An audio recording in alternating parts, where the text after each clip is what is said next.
안녕하세요. 환갑을 바라보는 나이에 비로소 자유를 얻어 행복한 하루하루를 보내고 있는 청취자예요. 저의 인생만 우여곡절이 많다고 생각했는데 여러 사연들을 듣다 보면 제 것은 아무렇지 않은 것처럼 느껴지기도 하네요. 그래서 담담하게 제 이야기를 할 수 있을 것 같기도 해요. 저는 어렸을 때부터 참 힘들게 살았어요. 가장 형편이 좋질 않아 하고 싶은 것도 욕심도 없이 무작정 닥치는 대로 살아야만 했어요. 부모님은 언제나 밤 늦은 시간이 되어야 돌아왔고 저는 늘 혼자였어요. 돈을 버느라 그런 것이라고는 알고 있었지만 어렸을 때에는 그것이 너무 싫었어요. 부모님과 같이 이야기를 나누며 밥을 먹는 것이 제 소원이었어요. 워낙 어렵게 살다 보니 생일을 챙겨본 적도 없었어요. 하루 벌어 하루를 사는 저희 집에서는 그런 것들이 사치였어요. 옷들은 주위에 있는 사람들에게 물려받아서 입었어요. 그렇다 보니 저는 중학교도 겨우 졸업을 했고 가방끈이 짧다 보니 안정된 직업을 갖는 것이 어려웠어요. 사람들이 꺼려하는 그런 고된 일밖에 없었어요. 중학교를 졸업하고 나서 들어간 방직 공장에서 저는 성인이 될 때까지 일을 했었어요. 처음에는 허드렛 일을 하다가 점차 제가 기계를 보게 되었어요. 긴 시간 고된 일을 해도 만질 수 있는 돈은 적었지만 이곳에서 종잣돈을 마련해 작은 가게라도 내 것을 가지는 것이 꿈이었어요. 어렸을 때 없었던 꿈을 돈을 벌면서 생각난 거죠. 저는 그 꿈을 향해서 열심히 일을 했어요. 처음에는 힘들었던 일도 몇 달이 지나고 몇 년이 지나자 익숙해졌고 고단했던 몸도 아무렇지 않게 되었어요. 야간을 할 때 고단한 것은 여전했지만요. 여하튼 저는 악착하지 모았어요. 기숙사 생활을 했던 저는 쓸 것도 많지 않았고 제가 일을 하면서 부모님 두 분 다 돌아가셔서 생활비로 들어가는 돈도 일치 없었어요. 그래서 저는 돈을 더 빨리 모을 수 있었고 꿈에 한 발짝씩 가까워질 수 있었어요. 하지만 이런 제 꿈은 펼쳐지지도 못한 채 산산조각이 나버렸어요. 저와 가장 친하다고 여겼던 사람이 집으로 직장으로 사채업자들이 찾아오면서 힘들어했고 제게 도움을 요청했어요. 저 역시 어렸을 때부터 힘들게 자랐기에 그 아이의 심정을 누구보다 알았고 저는 선뜻 돈을 빌려주었어요. 그 아이는 고맙다고 말을 하며 매달 월급을 받으면 조금씩 갚겠다고 말을 했어요. 저는 그 말을 찰떡같이 믿었던 거죠. 그 아이는 몇 주 후에 아무도 모르게 일을 그만두고 직장에 나타나지 않았어요. 일이 있어서 그럴 거라고 굳게 믿었던 저는 결국 그 아이에게 사기를 당했다는 것을 알게 되었어요. 제가 번 돈을 고스란히 다 날려버렸다는 것은 직장에 다 소문이 났고 사람들은 저마다 저를 위로해 주었어요. 힘들겠지만 정신을 똑바로 차려야 된다고 말하면서 아직 나이가 젊으니 또다시 금방 일어설 거라고 말했어요. 하지만 모든 것을 잃게 된 저에게는 그런 말들이 들어오지 않았고 어떤 위로도 도움이 되지 못했어요. 그렇게 일주일을 정신이 빠진 것 마냥 지내다가 남편을 만났어요. 원래는 사람 좋기로 소문이 나 있던 사람인데 저에게만 유독 쉴 틈 없이 일을 시켰어요. 저는 하라는 대로 하긴 했지만 그런 남편이 너무나 싫었어요. 잠시 쉴 틈을 주지 않으니 하루가 어떻게 흘러가는지 모를 만큼 순식간에 지나갔어요. 사람들은 지금 제정신도 아닌 저에게 일을 저르게 시킨다며 남편을 욕했고 며칠 동안 계속되는 일에 저는 남편에게 폭발하고 말았어요. 남편은 제가 사기당한 것을 생각나지 않게 하기 위해서 그랬다며 미안해했고 남편의 깊은 생각을 알게 된 저는 남편에게 고마웠어요. 남편의 말대로 저는 일주일 동안 쉴 새 없이 일을 하느라 그 일은 생각하지도 않고 지냈거든요. 그 이후로 저는 다시 정신을 차려서 일을 했고 다시 꿈을 키워나갔어요. 하지만 두 번째로 저희 꿈을 깨버린 사람이 나타났어요. 그건 바로 저를 일으켜준 남편이었어요. 아니, 정확하게 말을 하자면 계획에도 없는 임신을 하는 바람에 어쩔 수 없이 결혼에 서두르게 되었고 그 뒤로 저는 직장을 그만둔 채 시집살이하게 되었어요. 남편에게는 어머니 한 분이 계셨는데 아버지가 돌아가시며 남겨주신 재산으로 아들을 키우셨어요. 그리고 젊은 나이에 홀로 아들을 키우다 보니 말투나 행동들이 사내 대장부 같았어요. 처음에 임신 사실을 알고 남편과 시어머니를 만나러 간 날 어찌나 무서웠던지 긴장이 되어 혼이 났어요. 다행히 시어머니는 남편에게 가는 기대감이 없었는지 며느리 자리에 욕심이 없으셨어요. 내 아들보다 더 잘난 사람이 들어오면 내 아들을 잡아먹는다고 말씀하시며 아이를 먼저 가진 것도 부모님이 안 계신 것도 중학교만 졸업을 하게 된 것도 전혀 개의치 않으셨어요. 그래서 저는 다행이다 생각했고 시어머니가 좋았어요. 하지만 결혼을 하고 시댁에 들어가 사는 순간 좋은 것이 아니란 걸 알게 되었어요. 시어머니는 자신이 부리기 쉬운 며느리를 원했었고 그것이 저였던 것이었어요. 제 상황이 어떤 사람에게는 별로였지만 시어머니에게는 최고였던 거죠. 시어머니는 출간한 사람 든든하게 먹여서 보내야 한다며 아침엔 늘 갓 지은 쌀밥으로 상을 차리려고 했고 삼시세끼 늘 국이 있어야 했어요. 그것뿐이게요. 하루에도 몇 번씩 흙이 밟힌다며 걸레질을 시키고 온갖 집안일을 시키셨어요. 제가 임신을 한 것을 모르시는 것 마냥. 한 번은 동네 아주머니들과 시장에 다녀오시면서 집에 들리셨어요. 그리고는 시장에서 사온 물을 다듬으라며 수도가에 봉지를 쭉 내려놓으셨어요. 얼핏 봐도 열댓 개는 되어 보였어요. 물을 보고 있던 제게 시어머니는 덥다며 시원하게 미숫가루를 태우라고 하셨고 저는 주방으로 가서 미숫가루를 태워서 가지고 나왔어요. 시어머니는 시원하게 한 사발 들이키더니 그릇을 마루에 올려놓았어요. 그리고 그러는 동안 제가 수도가에 앉아 봉지에 있는 무릎 하나씩 꺼내자 옆에 있던 아주머니가 임신을 한 며느리를 너무 부려먹는 것이 아니냐고 말했죠. 시어머니는 그 말이 듣기 싫으신지 물을 마셨으면 그만 돌아가라며 아주머니를 돌려보냈죠. 그리고는 말을 걸터앉으시며 제게 이러쿵저러쿵 말을 하셨어요. 너도 임신했으니 가만히 있어야 된다고 생각하냐? 아니요. 가만히 있으면 뱃속에 애가 커져서 나을 때까지 더 힘들대요. 잘 알고 있구나. 다 너를 위해서 하는 거야? 네. 오늘 저녁에는 갓 담은 무김치를 맛 좀 보자꾸나. 예비도 좋아하니 하는 김에 많이 담겨놓는 게 낫지 않겠니? 네.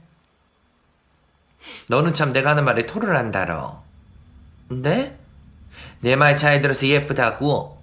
난 들어가서 잠시 쉴 테니 다음은 부르거라. 네? 저는 시어머니가 하라는 대로 다음에 살았어요. 일찍 부모님을 여의고 일찍부터 사회생활을 해서 그런 것인지 그것을 당연하다고 여겼던 것 같아요. 며느리가 시부모에게는 다 그렇게 하면 산다고 생각했어요. 그렇게 몇 달의 시간이 지났고 만삭이 된 저는 여전히 불편한 몸을 이끌고 이른 아침 일어나 밥을 지었어요. 몸은 고단했지만 마음은 편안했어요. 시어머니가 하라는 대로 하기만 하면 잔소리 들을 일이 없었거든요. 저는 힘이 들 때면 직장에서 일을 하고 있다고 생각하며 지냈어요. 그때는 지금보다 더 많이 힘들었기 때문에 이런 것쯤은 아무렇지도 않았어요. 갓 지은 밥을 주걱으로 휘젓고 있는데 갑자기 아랫배가 묵직하게 아파오기 시작했어요. 저는 잠시 호흡을 가다듬었어요. 요 근래에 자주 이런 일이 있었기에 저는 잠시 또 이러다가 말겠지 싶었어요. 하지만 이번 진통은 그 전과는 달랐어요. 저는 들고 있던 주걱을 놓치며 배를 잡고 바닥에 앉았어요. 그리고는 남편을 있는 힘껏 불렀어요. 저희 다급한 소리에 남편이 놀라 주방으로 뛰어들어왔고 저를 데리고 병원으로 갔어요. 병원에 도착한 저는 곧 아기를 볼 수 있다는 말에 긴장이 되었어요. 계속해서 진통이 왔다가 멈추기를 반복했어요. 아침에 온 진통은 저녁이 될 때까지 그대로였고 새벽이 되어서야 어여쁜 아들을 만나게 되었어요. 하루 꼬박 진통을 하는 바람에 몸에 있는 힘이라곤 힘은 하나도 없을 줄 알았는데 아들의 얼굴을 보니 힘이 솟아나는 것 같았어요. 저는 아들의 얼굴을 보며 웃었어요. 시어머니는 산후조리를 해줄 친정어머니가 없는 저를 보살펴 주었어요. 젖이 잘 나와야 한다며 미역국을 몇 끼마다 올려주셨고 또 어디에서 구해오셨는지 잉어죽을 사오셨어요. 냄새조차도 너무 맡기 싫은 것을 먹어야 한다는 건 너무 곤욕이었어요. 제대로 못 먹고 있는 저를 보고 시어머니는 아들을 위해서 먹는다고 생각하고 단숨에 들이키라고 말했어요. 제가 먹을 때마다 시어머니가 앞에 지키고 계시니 안 먹을 수도 없고 저는 꾸역꾸역 다 먹을 수밖에 없었어요. 시어머니는 아들도 많이 예뻐해 주셨고 아들이 옹알이 시작할 때는 옆에다 앉혀놓고 말을 많이 하셨어요. 아들이 하는 옹알이에 끊임없이 대답을 해주셨어요. 그래서일까? 아들은 다른 아이들보다 말이 빨랐어요.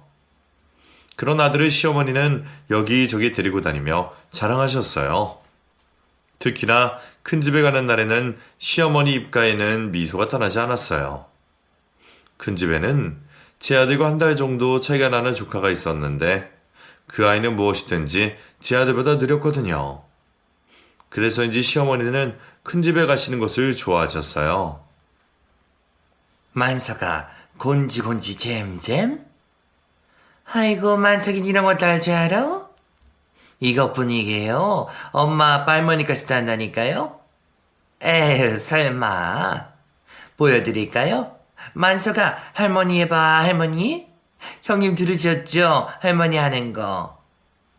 시어머니는 아들이 하는 온갖 재롱을 다 보여주고 싶으셨는지 아들에게 이것저것을 시키며 한바구음을 지으셨어요. 시어머니가 큰 집에서 아들의 자랑을 하는 것은 그동안 큰 집에 자격지심이 있으셨거든요. 형편도 어려워 자식한테 이것저것 잘 시키지도 못하는 큰 집인데 어떻게 된 것인지 자식들이 하나같이 모두 다 장학금을 받아가며 학업을 마쳤고 번듯한 직장에 다니고 있었기 때문이었어요. 시어머니는 홀로 남편을 키우며 열심히 뒷바라지를 했지만 대학도 못 가게 되자 그 열등감이 더 폭발하셨고 큰어머니의 말에 늘 꼬아서 생각하셨어요. 남편이 하는 일이 힘든다는 것을 알고 좋은 자리가 있다고 말을 건네도 자신을 무시한다고 생각을 하셨어요. 좋은 뜻으로 말을 해도 좋게 받아들이지 못하셨어요. 그렇게 지내시던 분이 손주 녀석이 뭐든지 뻔하니 얼마나 기특하겠어요. 시어머니가 좋아하시는 모습을 보니 저는 좋으면서도 한편으로는 걱정이 되었어요. 제 아들에게 집찰하게 될까 봤어요. 시어머니는 아들이 학교에 들어가기 전에 한글을 떼야 한다며 매일같이 붙잡고 한글을 가르쳤고 아들은 하기 싫다고 매일같이 울었어요. 이때부터 시어머니는 아들에게 집착을 하셨고 결국 제 우리는 시간이 갈수록 드러나기 시작했어요. 아들이 국민학교에 들어가면서 성적표를 받아오게 되자 시어머니는 조바심을 내며 저희 모자를 달달 볶으셨어요. 천재라고 여겼던 손주가 학교에 들어가면서 보통의 아이들과 다를 바가 없다는 것을 알게 되자 시어머니는 스트레스를 받아 하셨고 그 스트레스를 저에게 푸셨어요. 결혼할 때에는 학벌이 좋은 며느리는 필요 없다고 말씀하시던 시어머니는 이제는 말끝마다 제 학벌로 딴지를 거셨어요.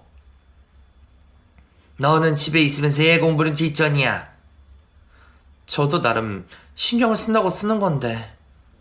너 아저씨 그렇게 공부하면 중학교밖에 더 나오겠어? 네? 만석이 네 아들이야. 네 아들도 너처럼 중졸 만들고 싶어서 그런 거냐? 어머니, 말씀이 지나치세요. 이것 봐라. 예전에 안 그러던 이제는 내 말이 톡같이 달고. 그게 아니라 또 이런 소리 듣기 싫으면 애한테 신경 좀 쓰란 말이다. 어렸을 때는 큰 집에 걔보다 훨씬 행동도 빠르고 말도 빠르더니 왜 가면 갈수록 달라지냔 말이야. 시어머니는 큰집 조카와 자꾸 아들을 비교하면서 이야기를 하기 시작했고 저도 시어머니의 그런 말이 듣기 싫어 학교에 갔다 오는 아들을 앉혀다가 공부를 시켜봤지만 공부머리가 따로 있다는 말이 맞는 말인 건지 아들은 공부에 도통 관심이 없었어요. 문제집을 펴놓고 있으면 다음 페이지로 넘어가는 것이 너무 힘이 들었어요. 밖에 나가 뛰어놀고 싶어하는 아이를 계속 붙잡아 놓는다고 해서 달라질 것도 없어 보였어요. 그래서 시어머니가 안 계실 때에는 아들의 마음껏 뛰어놀게 했어요. 그렇다 보니 성적이 잘 나올 리가 없었어요. 시어머니의 잔소리는 큰 집만 다녀오면 더 심해졌고 저를 더욱 못 살게 구셨어요. 어렸을 때에는 큰 집에 있는 조카보다 훨씬 바르고 잘했는데 왜 지금은 이 모양이냐며 똑같이 밥을 먹고 똑같은 학교를 다니고 똑같이 공부를 시키는데 왜 그 집에 태어나는 애들은 하나같이 머리가 좋은 거냐고 화를 내셨어요. 고부 갈등의 반 이상이 아들의 성적일 정도로 심하셨어요. 한참 친구들과 뛰어놀 나이에 집에 붙잡혀 문제를 풀고 있는 아들이 안쓰러웠지만 시어머니의 성화에 어쩔 수 없이 붙잡고 있어야 하는 제 마음은 너무 아팠어요. 제 자식인데 제 마음대로 하지도 못하는 이 상황이 너무 마음이 아팠어요. 게다가 국민학교까지는 그래도 그럭저럭 괜찮았던 아들이 중학교에 들어가자마자 성적이 떨어지기 시작했고 시어머니의 욕심은 한도 끝도 없고 중간에서 제가 너무 힘이 들었어요. 만석이 성적표 날라왔지? 아니요, 아직. 그럴 리가. 큰 집엔 벌써 받았다던데. 그래요? 아직 저희 집에 안 왔는데? 이것이 숨기고 있는 거 아니야? 그럴 리가요. 그때 아들이 녀석이 들어왔고 시어머니는 아들에게 성적표를 물으셨어요. 큰 집에는 성적표가 왔다는데 네 성적표는 왜 아직 안 오냐? 올 때 되면 오겠죠. 네가 숨길 것은 아니고? 아니에요. 네 가방 주밀이다오. 시어머니는 아들의 가방을 빼앗아 뒤지기 시작했고 거기에서 꼬깃꼬깃 구겨진 성적표가 나왔어요. 시어머니는 성적표를 보자마자 버럭 화를 내시며 성적이 이러니 중간에서 빼돌린 것 아니냐며 빗자루로 아들을 때리기 시작했어요. 옆에서 보던 저는 깜짝 놀라 시어머니를 말렸고 시어머니는 비키라며 저를 밀쳤어요. 저는 아들에게 도망가라고 말을 했고 아들은 마당 밖으로 달려갔어요. 시어머니는 마당 밖까지 쫓아나갔다가 아들을 잡지 못하고 되돌아오셨어요. 그러더니 들고 있던 빗자루를 마당에 내팽개치고는 주방으로 가서 물을 한 사발 들이키고 나왔어요. 마당에 있던 저를 보고 시어머니는 다음 성적도 이런 식으로 나오면 가만두지 않을 거라며 씩씩거리며 신고했던 신발을 내던지시고는 방으로 들어가셨어요. 시어머니가 방으로 들어가자마자 저는 아들을 찾아 온 동네를 돌아다녔어요. 아무리 찾아봐도 아들을 찾을 수가 없었어요. 친구들에게 물어봐도 아들을 봤다는 친구는 없었어요. 터덜터덜 힘없이 지나가고 있는데 낯선 그림자 하나가 비쳤어요. 아들은 마을 입구에 있는 정자에 풀이 죽어 앉아 있었어요. 저는 아들에게 다가가 아들의 손을 잡아주었어요. 아들은 자신이 공부를 못해 죄송하다며 울먹였고 저는 그런 아들을 보고 있자니 가슴이 너무 아팠어요. 아들에게 공부가 다가 아니라며 공부를 잘한다고 해서 성공한 인생이 아니라며 너무 스트레스를 받지 않았으면 좋겠다고 말했어요. 저의 위로에도 아들은 쉽게 울음은 그치지 못했고 저는 말없이 기다려주었어요. 한참을 울고 난 아들은 집으로 돌아가자고 말을 했고 저는 아들의 손을 잡고 일어났어요. 그때 퇴근하고 집에 오던 남편을 만났고 남편은 시어머니 때문에 그렇다는 것을 알고 있었어요. 집에 들어온 저는 아들의 이부자리를 펴주고 방으로 들어왔어요. 저는 남편에게 오늘 있었던 이야기를 하며 시어머니를 말려보라고 말했지만 남편은 지금까지 변하지 않은 것을 어떻게 고치려 하냐며 포기하실 때까지 기다리면 된다며 무책임하게 말했어요. 자신도 그렇게 커왔고 어느 순간 포기를 하시더라고 말을 했어요. 본인도 그렇게 자랐으면 그것이 얼마나 힘들고 고통스러운지 알면서 아들에게 고스란히 되물려주고 있는 남편이 너무 야속했어요. 그 뒤로 아들은 시어머니의 눈치를 보며 지냈고 저 역시 시어머니의 구박으로 나날이 힘이 들었어요. 만석이 시험이 언제라고?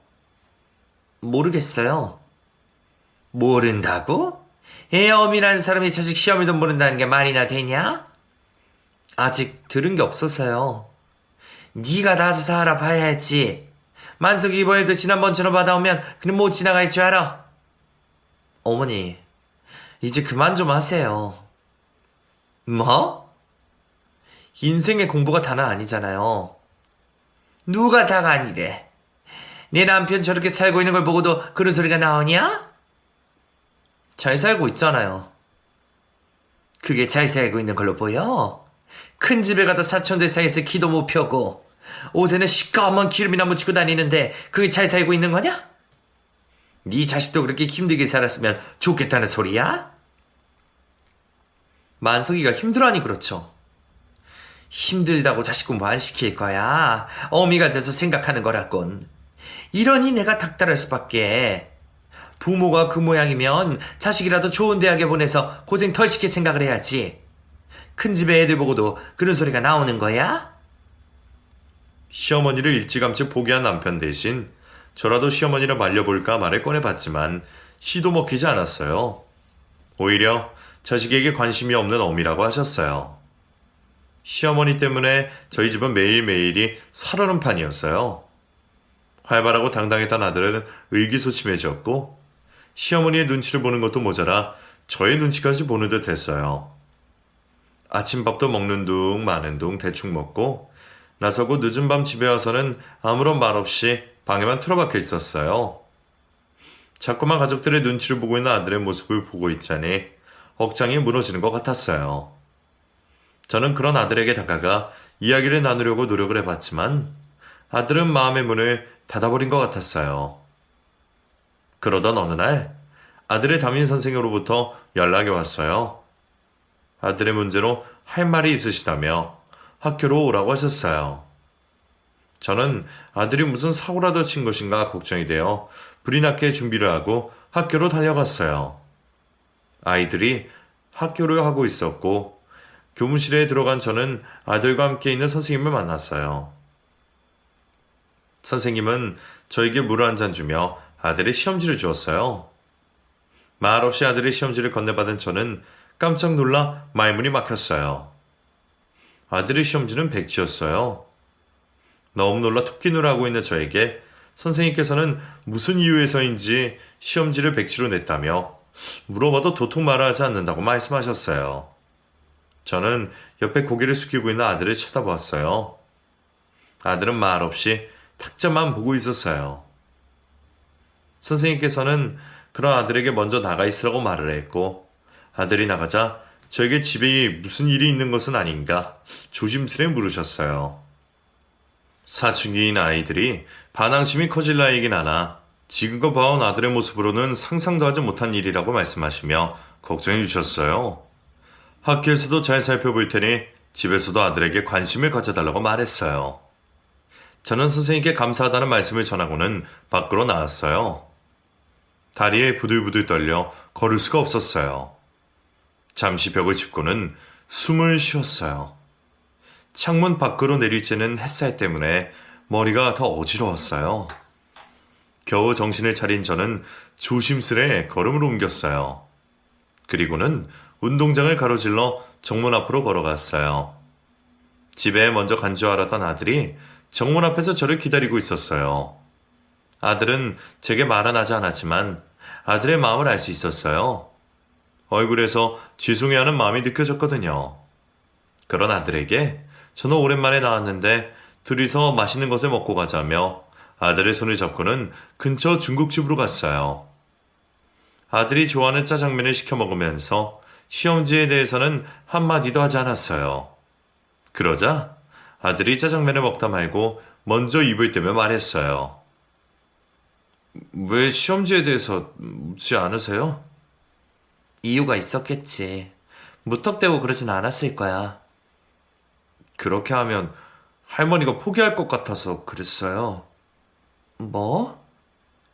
해도 안 되는 거 뻔히 아시면서 자꾸 그러시는 거 이제는 못 견디겠어요. 그래서 백지를 낸 거야? 죄송해요, 어머니한테는. 아니야, 내가 더 미안하지. 네가 이렇게 힘든 것도 모르고. 어머니도 저 때문에 힘드시잖아요. 아니야, 너 때문에 힘든 거 하나도 없으니 그런 소리 하지 마. 나는 네가 건강하게 자라는 것만이라도 좋아. 할머니가 이 사실 아시면 저를 가만두시지 않겠죠? 걱정하지 마. 엄마가 옆에 있잖아. 죄송해요. 오늘 있었던 일은 우리만 알고 있자. 미래 알아서 좋을 게 없잖니. 알겠어요. 아들은 여전히 풀이 죽은 채 가만히 있었고, 저는 그런 아들의 모습이 너무 안타까웠어요. 충분히 자란 아들인데 시어머니 때문에 망가지고 있는 것 같아 속상했어요. 저는 아들에게 짜장면에 마저 먹으라고 말했어요. 집으로 돌아온 저를 보고 시어머니는 왜 학교에서 불렀냐고 물었고, 저는 가정환경을 조사한다고 불러다고 둘러댔어요. 시어머니는 별 의심 없이 방으로 들어갔고, 저는 안도의 한숨을 쉬며 아들에게 방으로 들어가라고 손짓했어요. 그리고 며칠 뒤 드디어 일어나야 할 일이 일어나고 말았어요. 우체부 아저씨가 우편물을 가지고 오는 순간 저는 가슴이 마구 뛰었어요. 시어머니는 버선발로 내려와 우편물을 건네받았고 봉투를 뜯었어요. 그리고는 바로 바닥에 주저앉으셨어요. 깜짝 놀란 저는 시어머니를 부축했고, 시어머니는 그런 저의 발을 뿌리치시고는 자리에서 일어나셨어요. 그리고는 손에 들고 있던 성적표를 저에게 던지셨어요. 어떻게 시험을 받길래 점수가 이러냐며 전교 꼴찌가 뭐냐고 역정을 내셨어요. 이런 성적표를 날라올 것을 미리 알고 있었던 저는 무덤덤하게 반응을 했고, 저의 표정을 보신 시어머니는 알고 있었냐며 물었어요. 저는 아들이 백지로 시험지를 냈다고 말을 하며 그동안 아들이 많이 힘들어했고 아들의 상태에 대해서 담임 선생님께서도 많이 걱정을 하고 계신다고 말씀을 드렸어요. 그러자 시어머니는 아들의 상태에 대해서는 가타부터 말없이 오로지 백지로 시험지를 냈다는 것만 이야기를 하며 노발대발 난리가 났어요. 알고 있으면서도 그동안 성적표가 나오기 전까지 아무 말도 하지 않았냐며, 시험 성적 기다리고 있는 시애미를 보며 재미있었냐는 둥, 일부러 시애미 골탕 먹이려고 그러냐는 둥 엄한 소리까지 하셨어요. 시어머니는 꼴도 보기 싫다며 방으로 들어가셨고, 저는 가시방석에 앉아있는 듯 했어요. 아들이 집에 돌아오면 또 한 번 난리가 날 것이라는 걸 알고 있었기에 더욱 그랬었어요. 해가 떨어지고 밤이 되자 아들과 남편이 돌아왔고, 시어머니는 기다렸다는 듯이 뛰쳐나와 아들의 뺨을 때렸어요. 너무 놀란 저는 우두커니 서 있었고, 남편은 그런 시어머니를 피해 아들을 자신의 몸 뒤로 숨겼어요. 시어머니는 불같이 화를 내며 아들을 빼내려 했고, 남편은 더욱더 아들을 숨겼어요. 시어머니는 끓어오르는 화를 주체하지 못하고 마당에 있는 세수대야를 발로 뻥 차며 악을 질렀어요. 남편은 시어머니에게 그만 좀 하시라며 말했지만 시어머니는 듣지 않았어요. 너도 알고 있었냐며 남편에게 고함을 질렀어요. 남편 역시 저에게 미리 들어서 알고 있었던 터라 시어머니의 행동에 의연하게 대처했어요. 자신에게 한 것도 모자라서 손주에게까지 이렇게 하냐며 그만 포기할 때도 되지 않았냐고 처음으로 시어머니에게 화를 냈었죠. 아들의 그런 모습을 처음 보게 된 시어머니는 소리를 지르다가 멈추고는 아들을 쳐다보았어요. 남편은 시어머니에게 이제 좀 그만하시라며, 자신이 이렇게 자신감 없이 살게 된 것은 다 어머니 때문이라며, 내 자식은 내가 알아서 키울 테니 신경 쓰지 말라고 하면서 아들을 데리고 방으로 들어갔어요. 저는 가슴이 두근거려서 앉아있을 수가 없었어요. 시어머니는 충격을 받으셨는지 아무런 말도 하지 못한 채 멍하니 앉아있으셨어요.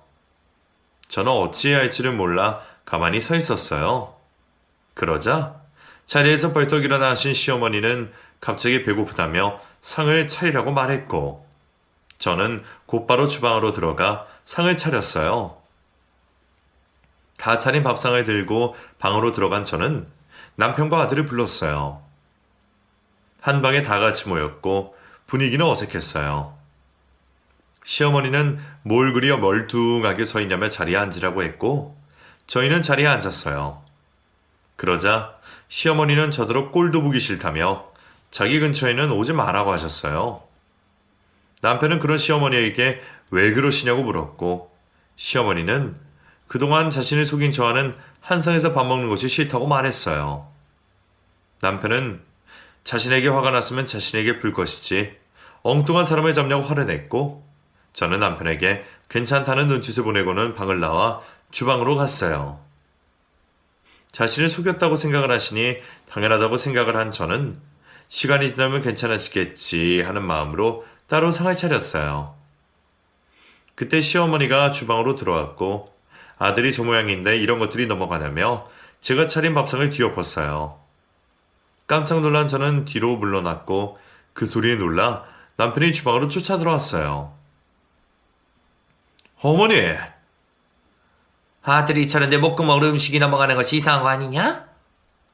먹는 것 가지고 왜 이러세요? 너처럼 밖에 나가서 돈을 버는 것도 아니고 그렇다고 심호흡을 잘 모시는 것도 아니고 하나 있는 아들 하나도 저 모양으로 키워놨으니 먹을 자격이 있냔 말이다. 그런 말이 어디 있어요? 넌 먹을 자격 없어. 정 먹고 싶다면 이거라도 맛있게 먹어라. 이것도 너한테는 감지덕지야. 시어머니는 빈 밥상 위에 맨밥과 간장을 얹어놓고는 주방에 나가셨어요. 저는 너무 황당하고 어이가 없었어요. 화가 난 남편은 밖으로 나갔고 아들이 제 옆으로 다가와 울먹였어요. 저는 그런 아들의 손을 잡고는 괜찮다고 말했어요. 그 뒤로도 시어머니는 저에게 막대했고 아들은 그런 할머니의 모습에 엇나가기 시작했어요. 시어머니와 한마디의 말도 나누지 않았고 시어머니를 본체에 만취했어요. 그런 아들의 모습을 보고 시어머니는 또다시 저의 탓을 했고 저는 고된 시집살이를 견뎌내야만 했어요. 공부에 아주 손을 떼버린 아들은 결국 실업계 고등학교에 진학하게 되었고 기숙사 생활을 하게 되었어요. 아들은 일부러 기숙사가 있는 학교를 선택한 것 같았어요. 저는 아들의 심정을 잘 알았기에 아들의 선택을 존중해 주었어요. 이 집에서 사는 것보다 훨씬 더 낫다는 생각도 들었어요. 아들이 그런 선택을 하게 되자 시어머니는 이제 모든 것이 다 끝이 났다고 말을 하며 다시는 이 집에 발을 들이지 말라고 했어요. 저는 지금까지 참았던 것이 폭발하게 되었고 아들이 기숙사에 들어가고 난 후 분가를 하려 했지만 저희가 나가면 홀로 남게 될 시어머니를 걱정하는 남편 때문에 그러지도 못했어요. 시어머니 때문에 집에 오지 않았던 아들을 보기 위해 매주 아들의 학교 근처로 저희는 찾아갔고 거기에서 아들을 잠시 보는 것이 다였어요. 아들은 시간이 지나면 지날수록 밝아졌고 자신감도 생기는 듯 했어요. 자신 때문에 할머니에게 구박을 받고 있는 저를 위해 꼭 성공하겠다고 말했어요. 공부가 다가 아니라는 것을 보여주겠다고 말했어요. 저는 그런 아들이 고마웠어요. 집에 있을 때에는 기가 죽어 아무런 의욕도 없어 보이던 아들이 자신감이 넘치는 목소리로 이야기를 하고 있으니 마음이 놓였어요. 아들은 그곳에서 열심히 공부를 했고 졸업을 하자마자 취업 전선에 뛰어들었어요. 그리고 매달 월급을 받으면 용돈이라고 보내주었어요. 아들은 악착같이 돈을 모았고 그 돈으로 작은 회사를 차렸어요.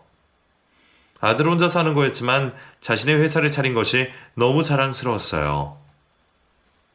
아들은 열심히 노력해서 지금보다 회사를 더 키우겠다고 말했어요. 저는 아들이 언제 이렇게 다 컸나 뿌듯하면서도 집에 한번 오지를 않은 아들 때문에 마음이 쓰였어요. 그로부터 10년이란 세월이 흘렀고 그동안 아들의 회사는 번창했고 한 번도 오지 않았던 아들이 사업가로 성공을 해서 돌아왔어요. 아들이 왔다는 소리에 시어머니가 방에서 나오셨어요. 꼴도 보기 싫다며 집에는 얼씬도 못하게 하던 시어머니는 언제 그랬냐는 듯이 한방 웃음을 지으며 뛰어나와 아들을 어디서 안았어요. 오늘은 고생을 했다며 어서 방으로 들어가자며 아들을 데리고 들어갔어요. 저는 주방에서 마실 음료를 가지고서는 방으로 들어갔어요. 시어머니는 이제껏 아들에게 보여주지 않았던 표정으로 아들을 사랑스럽게 쳐다보았고 아들은 덤덤한 표정을 지으며 시어머니가 하시는 말씀을 듣고만 있었어요. 저는 아들에게 음료수를 마시라며 주었고 아들은 한 모금 마시고는 상에 올려놓았어요. 할미가 우리 손주 키운 덕 좀 보자. 그럼 당연하죠. 가족들에게 줄 선물도 챙겨왔는걸요? 그랬어? 기특하기도 하지. 잠시만요. 차에 두고 와서. 밖에 나갔던 아들은 차에서 한가득 종이 가방을 들고서는 다시 방으로 들어왔어요.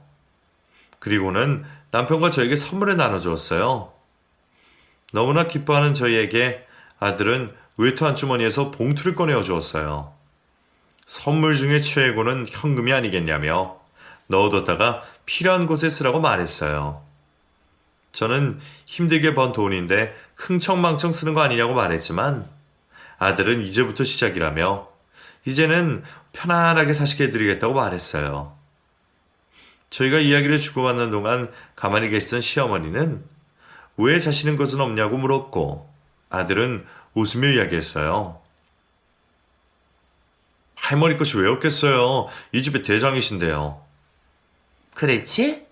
내 것을 먼저 꺼내지 않고선.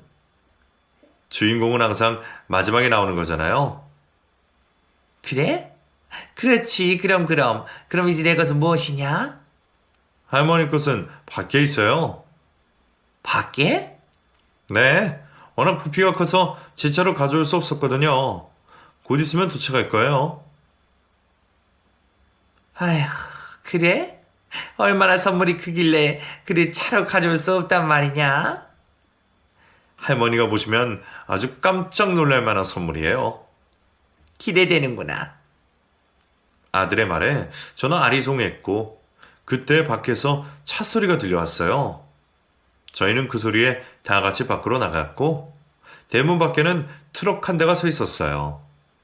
아들은 할머니 선물이라며 트럭 안을 가리켰고 저는 그것을 보는 순간 울음이 터져 나왔어요. 아들이 가리킨 트럭 안에는 간장이 들어있는 말통들이 한가득 있었어요. 10여 년 전 시어머니가 저에게 이것도 감지덕지하라며 준 간장을 내밀었던 그 순간이 떠올라 울음이 터져 나왔어요. 저만이 가지고 있는 상처라고 생각했는데 아들도 저처럼 그때의 일이 상처로 남아있었던 모양이에요. 아들의 그런 상처를 어루어주지 못하는 것이 너무나 미안했어요. 저는 얼굴이 빨갛게 달아오를 정도로 눈물이 흘렀고 남편 역시 그때의 일이 떠올랐는지 울고 있는 저의 어깨를 다독여 주었어요. 다른 가족들은 그 간장이 어떤 의미를 가지고 있는 간장인지 금방 알 수 있었는데 정작 본인인 시어머니는 아무것도 모르는 것 마냥 어리둥절한 표정을 지었어요. 이게 다 뭐냐? 할머니가 좋아하시는 거요. 내가? 네, 할머니 간장 좋아하시잖아요. 내가 언제? 어머니한테 맛있다고 주셨잖아요. 그 맛있는 간장 할머니 혼자 마음껏 드세요. 아니 이 녀석이 지금 이 할미를 갖고 노는 거냐? 이제 제 어머니 심정을 이해하시겠어요? 아니 10년 만에 집에 찾아서 한다는 짓이 고작 이런 거냐? 할머니란 존재는 제가 이 집을 나서는 순간부터 제겐 없었어요. 아이고 애미 네가 시켰냐? 나에게 이렇게 하라고 네가 시켰냔 말이다. 이제 어머니한테도 그만 좀 하세요. 무슨 일만 있으면 가만히 있는 어머니한테 그러시는 거 이제는 제가 못 봐요. 아니 이 녀석이 시어머니는 아들의 말에 뒷목을 잡으셨고 분에 못 이겨 쓰러지셨어요. 깜짝 놀란 남편이 다급하게 시어머니를 업고 병원으로 달려갔어요. 평소에 고혈압이 있으던 시어머니는 이 일로 충격을 받으셨는지 쉽게 자리에서 못 일어나셨고 요양원에서 생활하셨어요. 남편은 그런 행동을 한 아들을 이해하면서도 자신의 어머니가 쓰러지시자 아들을 나무랐어요. 벌써 10년도 더 지난 이야기를 괜히 꺼내서 이 사단을 만드냐고 말했어요. 그 후로 시어머니는 오랫동안 요양원에서 생활하시다가 끝내 미안하단 말 한마디 없이 돌아가셨고 아들은 저희 부부를 데리고 자신이 살고 있는 서울로 올라왔어요. 지금까지 시골에서 생활을 하다가 도시 생활을 하려니 너무 갑갑하고 답답했어요. 아들은 지금까지 고생했다며 편안하게 지내라며 이것저것을 챙겨주었지만 저희의 마음은 어딘가 불편했고 몸도 점점 아파오는 것 같았어요. 남편과 긴 이야기 끝에 저희는 다시 시골로 내려갔고 그곳에서 작은 텃밭을 이루며 살고 있어요. 이제는 결혼한 아들 내외가 한 번씩 내려와 같이 저녁도 먹고 이야기 나누며 살고 있어요. 이런 것이 행복이 아닌가 싶어요. 요즘 저희 낙은 내리쬐는 햇볕에 앉아 있으면 곧 있으면 태어날 손주에게 줄 모자와 옷을 만드는 것이에요. 태어날 손주는 아빠처럼 공부 스트레스 받지 않고 건강하게만 자라라는 마음으로 한 땀 한 땀 열심히 바느질을 하고 있어요. 내년에는 이 집도 조금 더 시끄러워지겠죠. 앞으로의 인생이 지금처럼 따뜻하고 행복했으면 하는 바람이에요.